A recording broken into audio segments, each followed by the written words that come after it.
ఎవరి జీవితాల్లో వారు హ్యాపీగా సెటిల్ అయ్యి ఉన్నప్పుడు గతాన్ని తవ్వటం సరైనది కాదు అంటున్నారు నాగార్జున గారు. ఇక నాగ చైతన్య, శోభిత ఇద్దరు పేరెంట్స్‌గా ప్రమోట్ అవ్వబోతున్నట్టు ఇప్పటికే సోషల్ మీడియాలో తెగ వైరల్ అవుతుంది. కానీ వీరి దగ్గర నుండి అఫీషియల్‌గా ఎటువంటి ఇన్ఫర్మేషన్ లేదనే చెప్పాలి. ఇకపోతే నాగ చైతన్య సమంతకు విడాకులిచ్చి రెండో వివాహం చేసుకున్నారు నటి శోభితను. అయితే శోభిత వివాహం తరువాత చాలా పద్ధతిగా ఉంటూ అక్కినేని వారి కుటుంబానికి తగ్గ కోడలు అంటూ పేరుని సంపాదించుకుంటుంది. ఇకపోతే ఆమె బేబీ బంప్‌తో కనిపించిందంటూ కొన్ని ఫోటోస్ కూడా నెట్టింట తెగ హల్చల్ చేస్తున్నాయి.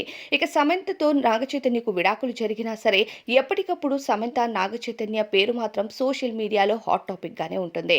ఇక సమంత కూడా త్వరలోనే రెండో వివాహం చేసుకోబోతున్నట్టు ఇప్పటికే ఇండైరెక్ట్ గా కొన్ని పోస్టుల ద్వారా అభిమానులకి క్లారిటీ కూడా వచ్చింది. అయితే ఇప్పుడు ఎవరి జీవితాల్లో వాళ్ళు ప్రశాంతంగా ఉన్నారు. ఇకపోతే నాగచైతన్య, శోభిత కూడా చాలా ఆనందంగా ఉన్నారు. ఇలాంటి టైంలో గతాన్ని తవ్వి వారి జీవితాల్ని పాడు చేయడం సరైనది కాదు అంటూ అక్కినేని నాగార్జున గారు తెలియజేస్తున్నారు. సమంత గురించి ఇకపైన వదిలేయండి, నా కొడుకుకి ఆ టాపిక్ నుండి దూరంగా పెట్టండి అంటూ తెలియజేస్తున్నారు నాగార్జున.